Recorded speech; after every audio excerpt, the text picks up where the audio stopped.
میرے عزیزو، یہ دنیا بھی عارضی ہے اور اس دنیا کی لذتیں بھی عارضی ہیں۔ اس فانی دنیا کے پیچھے پڑ کر اپنی آخرت کو خراب نہ کریں۔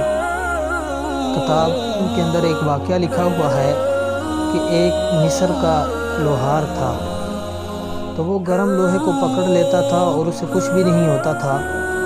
گرم لوہا جب وہ بھٹی کے اندر ڈالا جاتا ہے تو صحیح سرخ ہو جاتا ہے۔ وہ سرخ لوہے کو پکڑ لیتا تھا اور اسے کوئی بھی نہیں ہوتا تھا، کوئی نقصان نہیں پہنچتا تھا۔ تو لوگوں نے کہا کہ یہ کیا ماجرا ہے، تو گرم لوہے کو پکڑ لیتا ہے، تجھے کوئی نقصان نہیں ہوتا؟ تو اس نے کہا، نہ ہی میں کوئی ولی ہوں اور نہ ہی کوئی یہ کرامت ہے، بس مجھے کسی کی دعا لگ گئی ہے۔ تو لوگوں نے پوچھا تو اس نے بتا دیا کہ دراصل ماجرا یہ ہوا ہے کہ میں ایک دن اپنی دکان پہ کام کر رہا تھا، تو ایک عورت میرے پاس آئی اور آ کر کچھ پیسے مانگنے لگی۔ تو میں نے اسے کہا، ٹھیک ہے، میں آپ کو پیسے دے دوں گا۔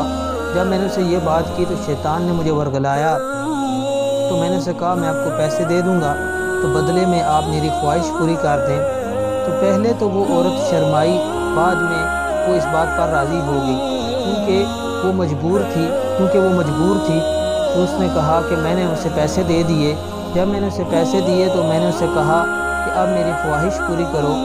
تو اس عورت نے کہا کہ میں نے کبھی پہلے گناہ نہیں کیا، تو کیوں اللہ کی نافرمانی کرتے ہو، کیوں اللہ کی ناراضگی موڑ لیتے ہو؟ تو اس نوجوان نے کہا، جب اس نے یہ بات کی تو میں تھوڑا سا پیچھے ہٹ گیا، تو میں نے اسے کہا، ٹھیک ہے، آپ یہ پیسے لے لو اور چلی جاؤ۔ جب میں نے اسے پیسے دے دیے تو وہ جانے لگی۔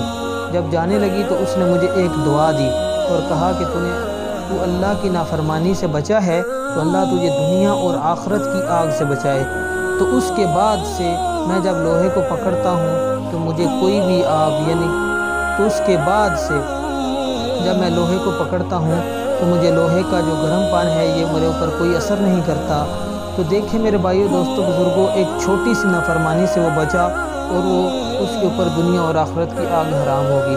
ہمیں بھی چاہیے کہ ہم اللہ رب العزت کی تمام نافرمانیوں سے بچیں اور اپنے آپ کو بچائیں آگ سے، جہنم کی آگ سے اپنے آپ کو بچائیں۔ اللہ رب العزت ہمیں عمل کرنے کی توفیق عطا کرے۔